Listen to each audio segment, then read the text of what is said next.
ভাবুন তো, পৃথিবীর সবথেকে বিধ্বংসী বোমাটা একটা সাধারণ ট্রাকের ভেতরে লুকিয়ে আছে, আর সেই ট্রাকটা মহাসড়ক দিয়ে ছুটে চলছে।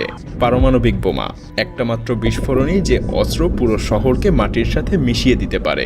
একটু ভুল হলেই কি হতে পারে কখনো ভেবে দেখেছেন? যদি এই মারণাস্ত্র ভুল মানুষের হাতে পড়ে যায় বা দুর্ঘটনা ঘটে, ক্ষতি কিন্তু শুধু একটা দেশের হবে না, পুরো পৃথিবী ভয়ঙ্কর পরিণতির মুখে পড়বে। তাই এই পারমাণবিক অস্ত্র পরিবহনের নিরাপত্তার ব্যাপারে বিন্দুমাত্র ছাড় দেওয়া হয় না। এমন কঠোর নিরাপত্তা বলয়ে ঘিরে রাখা হয় এই কনভয়গুলোকে, যা হয়তো মার্কিন প্রেসিডেন্টের গাড়িবহরের নিরাপত্তাকেও হার মানিয়ে দিবে। কিভাবে আমেরিকা তাদের পারমাণবিক বোমাগুলোকে এক জায়গা থেকে আরেক জায়গায় স্থানান্তর করে, কিভাবে গুপ্তভাবে এবং দুর্ভেদ্য নিরাপত্তার মাধ্যমে যুক্তরাষ্ট্রের পারমাণবিক অস্ত্রগুলো বহন এবং নিরাপত্তা দেয়া হয়।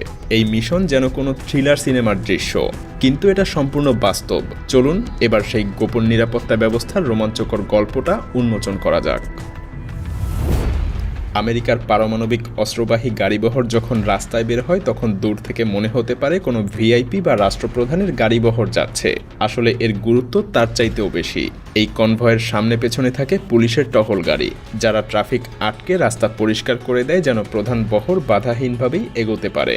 সাধারণ মানুষ বুঝতেও পারে না যে আসলে এখান থেকে কি যাচ্ছে। পুলিশের গাড়িগুলোর ঠিক পেছনেই থাকে আসল নিরাপত্তা বহর।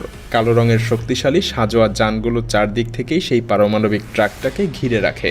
সাধারণত একটা ট্রাকের সঙ্গে প্রায় 5টা সশস্ত্র সাজোয়া গাড়ি থাকে এবং আরও 2টা এগিয়ে গিয়ে 1 কিলোমিটার সামনের রাস্তার পরিস্থিতি নজরদারি করে।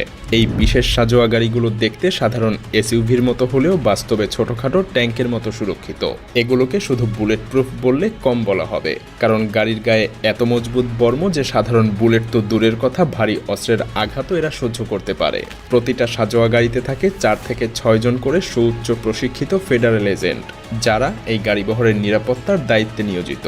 তাদের হাতে থাকে হ্যান্ডগান, শটগান থেকে শুরু করে স্বয়ংক্রিয় অ্যাসল্ট রাইফেল পর্যন্ত, এবং সেই সাথে প্রচুর গোলাবারুদ তো আছেই। প্রতিটা সাজোয়া যানের ছাদেও প্রয়োজনে ব্যবহারের জন্য বসানো থাকে অটোমেটিক মেশিন গান।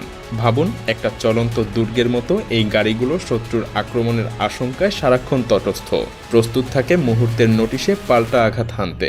এই সাজোয়া যানগুলোর গায়ে জায়গায় জায়গায় ফায়ারিং পোর্ট থাকে, যেখান দিয়ে ভেতরের এজেন্টরা গাড়ি থেকে বের না হয়েও বাইরের লক্ষ্যবস্তুতে গুলি ছুড়তে পারে। ফলে বহর চলাকালীন পথে কোনো সন্দেহজনক আক্রমণ ঘটলে এজেন্টরা মুহূর্তেই ভেতর থেকে গুলি ছুড়ে জবাব দিতে পারে।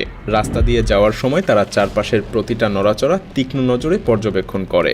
সবচেয়ে ছোট অস্বাভাবিক কিছু দেখলেও সেটা দলগত রেডিওতে সবাইকে জানিয়ে সতর্ক করা হয়। আসলে পুরো কনভয়ের প্রতিটা যান একে অপরের সাথে বিশেষ নিরাপদ রেডিও নেটওয়ার্কের মাধ্যমে সর্বক্ষণ সংযুক্ত থাকে।